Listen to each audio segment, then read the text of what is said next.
Bear.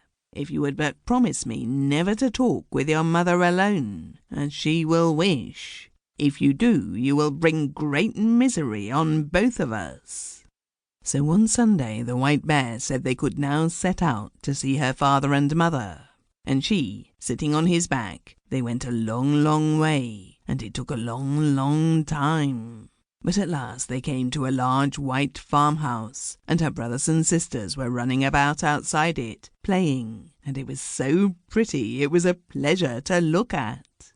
"Your parents dwell here now," said the White Bear, "but do not forget what I said to you, or you will do much harm both to yourself and me." "No, indeed," said she, "I shall never forget." And as soon as she was at home, the White Bear turned round and went back again. There were such rejoicings when she went in to her parents that it seemed as if they would never come to an end. Everyone thought he could never be sufficiently grateful to her for all she had done for them all. Now they had everything they wanted, and everything was as good as it could be.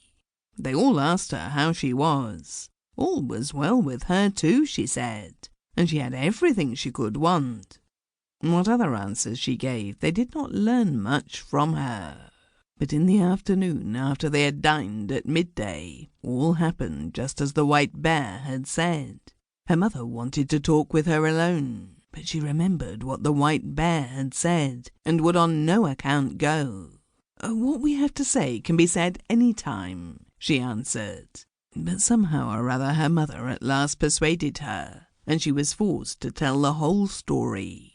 She told how she continually went about in sadness, thinking how happy she would be if she could but see the White Bear when he was a man, and how all day long she was alone, and it was so dull. "Oh!" cried the mother in horror, "he is very likely a troll.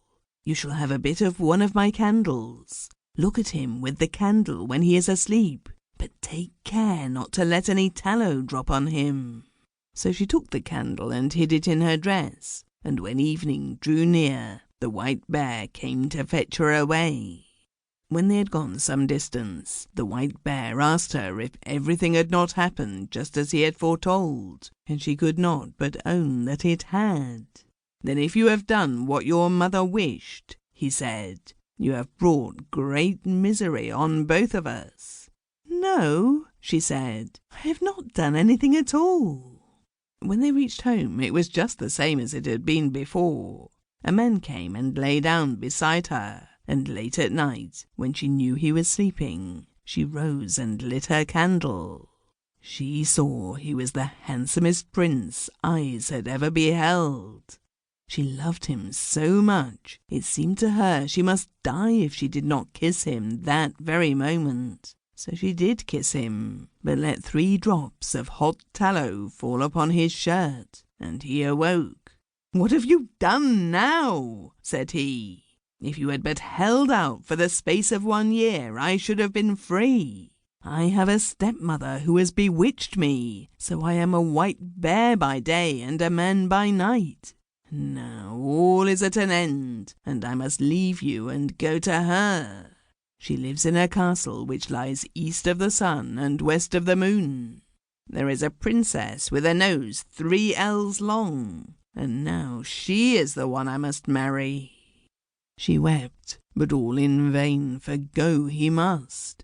Then she asked him if she could not go with him, but no, that could not be.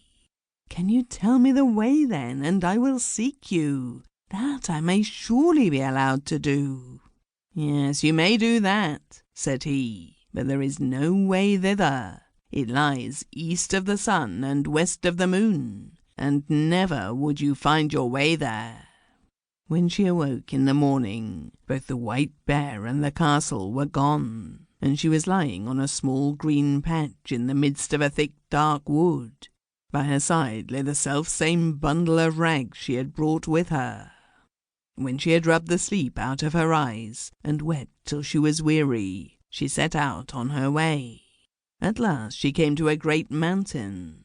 Outside it an aged woman was sitting, playing with a golden apple.